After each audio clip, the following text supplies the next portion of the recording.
Cancer Healer Center, a new beginning. Jammu काश्मीरमधील पहलगाम हल्ल्यानंतर नियंत्रण रेषेवर गोळीबार, पाकिस्तानी सैन्यानं गोळीबार केल्याची माहिती, भारतीय सैन्याकडून सुद्धा जोरदार प्रत्युत्तर.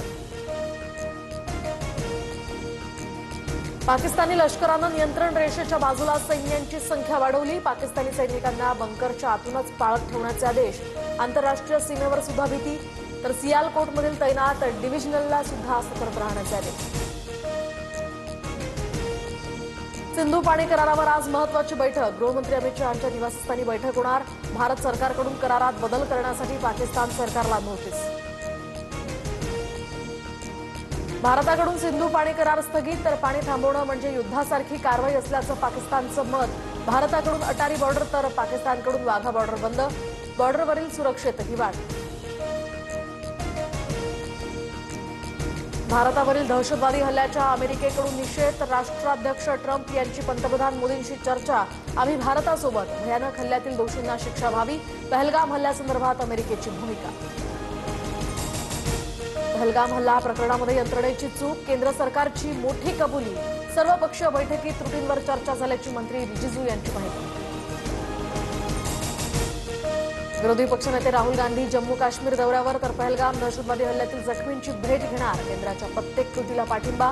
काश्मीरमध्ये शांतता ठेवण्यासाठी सरकारनं पावलं उचलावी, काँग्रेसची ही भूमिका. द्वेष, कटुता आपला स्वभाव नाही, पण मार खाणंही आपला स्वभाव नाही. त्यामुळे अशा वेळी आपण शक्तिवान आहोत हे जगाला दिसलं पाहिजे. पहलगाम हल्ल्यावर संघप्रमुख मोहन भागवतांचे खडे बोल. श्रीनगरमधील बीएसएफ जवानांना चुकून ओलांडली पाकिस्तानची बॉर्डर, तर जवान पूनम कुमार पाकिस्तानी सैन्याच्या ताब्यात. एनआयएची टीम डोंबिवली विष्णुनगर पोलीस ठाण्यात दाखल. एनआयएची टीम मोने जोशी आणि लेले कुटुंबियांच्या घरी चौकशीसाठी जाणार. पहलगाममधील दहशतवादी हल्ल्यात या कुटुंबातील 3 मावस भावांचा मृत्यू. जम्मू काश्मीरच्या पहलगाममधील हल्ल्याच्या निषेधार्थ आज अमरावती शहर बंद. विश्व हिंदू परिषद, बजरंग दल आणि हिंदुत्ववादी संघटनांच्या वतीने बंदचं आवाहन. नागपुरात 2000हून अधिक, तर पुण्यामध्ये 111 पाकिस्तानी नागरिक वास्तव्याला. पहलगाममध्ये झालेल्या हल्ल्यानंतर पाकिस्तानी नागरिकांवर नजर, माहिती गोळा करण्याची प्रक्रियाही सुरू. जम्मू काश्मीरमध्ये अडकलेले 500 पर्यटक महाराष्ट्रात सुखरूप परतले, तर आज उर्वरित 232 प्रवाशांना विशेष विमानानं भारतात आणणार. मुख्यमंत्री फडणवीसांनी मंत्री गिरीश महाजनांकडून घेतला आढावा.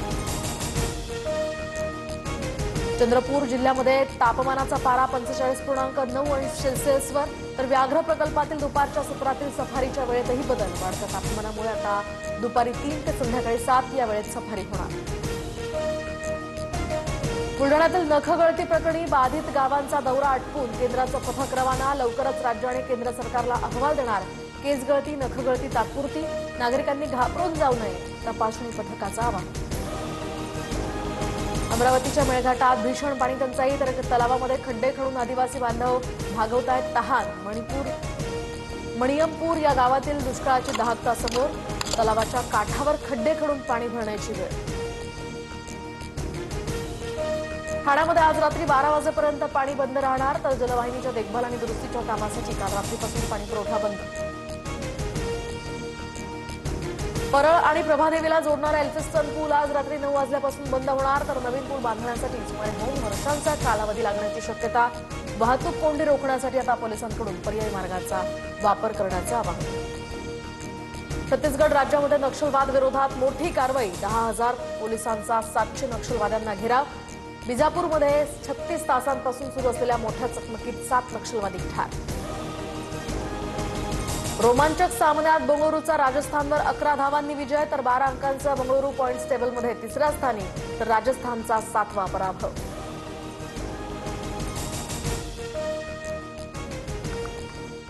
Cancer Healer Center, a new beginning.